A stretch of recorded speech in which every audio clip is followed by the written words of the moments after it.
बाबा जी, भैरव मंदिर का इतिहास क्या है, इसके बारे में थोड़ा सा हमारे दर्शकों को बताइए। ये मंदिर जो हम अपने पूर्वजों से सुनते आ रहे हैं, ये पांडवों के हाथ की स्थापना है। पांडव जब महाभारत का युद्ध जीत गए थे और उन्होंने ये यहाँ पे आके यज्ञ किया, तो उस यज्ञ को भूत प्रेत राक्षस लोग आके विध्वंस कर देते थे। तो जब उसके लिए बार बार उनका ऐसा करना, उन्होंने यज्ञ करना और भूत प्रेतों ने उसको विध्वंस कर देना, तो फिर राज्यसभा में विचार विमर्श के लिए राज्यसभा बैठी। उसमें जो है ये कि भाई इनको कौन रोकेगा। तो श्री कृष्ण भगवान ने युधिष्ठिर को ये परामर्श दिया, भूत प्रेतों के अधिपति जो हैं बाबा भैरवनाथ हैं, काशी से उनको लेकर आओ। तो उस समय जो है पान का बीड़ा चलता था, पान का बीड़ा रखा गया राज्यसभा में कि भाई इस काम को कौन करेगा, कौन लेके आएगा। तो वो बीड़ा पांडवों के जो भाई थे भीमसेन, उन्होंने वो बीड़ा उठाया और वो बाबा को लेने काशी पहुंचे। जब बाबा से जाके वहां उन्होंने प्रार्थना की कि बाबा ऐसे ऐसे बात है और आपको चलना है, तो बाबा ने कहा मुझे लेके कैसे जाओगे, कि महाराज आपको अपने कंधे पे बिठा के ले चलूंगा। उसके बाद में बाबा ने कहा कि भाई तुम ले चलोगे ठीक है, पर मेरी एक शर्त है चलने से पहले, जहां तुम मुझे अपने कंधे से नीचे उतार दोगे उसके आगे मैं नहीं जाऊंगा। तो ये शर्त मान के भीमसेन उनको लेकर चल पड़े वहां से। जब बाबा यहाँ पहुंचे किले के बाहर, तो यहाँ जंगल में देख के एकांत संस्थानवासी हैं, एकांत प्रिय हैं, तो बाबा को ये स्थान पसंद आया।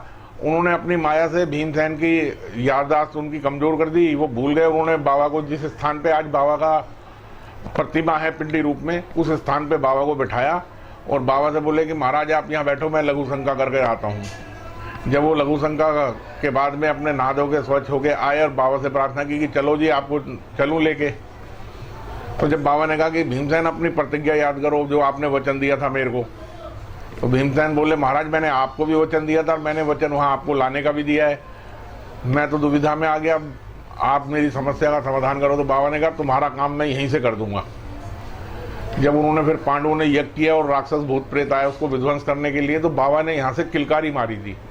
तो बाबा की किलकारी से आधे से ज्यादा वो मर गए, कुछ डर के भाग गए, जब से इनका नाम किलकारी भैरव पड़ गया।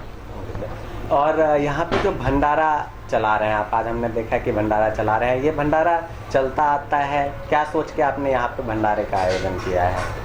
देखिए भंडारा चलता नहीं आता, मेरे मन में बहुत दिन से ये एक इच्छा थी कि बाबा का भंडारा होना चाहिए और सब भक्तों को प्रसाद के रूप में भंडारा मिलना चाहिए। और वैसे भी शास्त्रों में भी कहा गया है कि अन्न का दान सबसे बड़ा दान है।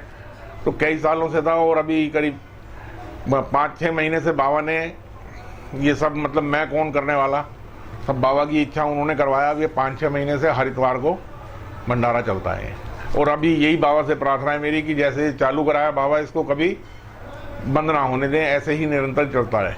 क्या संदेश देना चाहते हैं यहाँ पे जो भक्त आते हैं, उन्हें क्या संदेश देना चाहते हैं? उनको यही संदेश देना चाहता हूँ मैं कि सब आपस में प्यार मोहब्बत से रहें, भगवान के प्रति अपने मन में आस्था रखें, भगवान की पूजा करें नियमित रूप से, और जो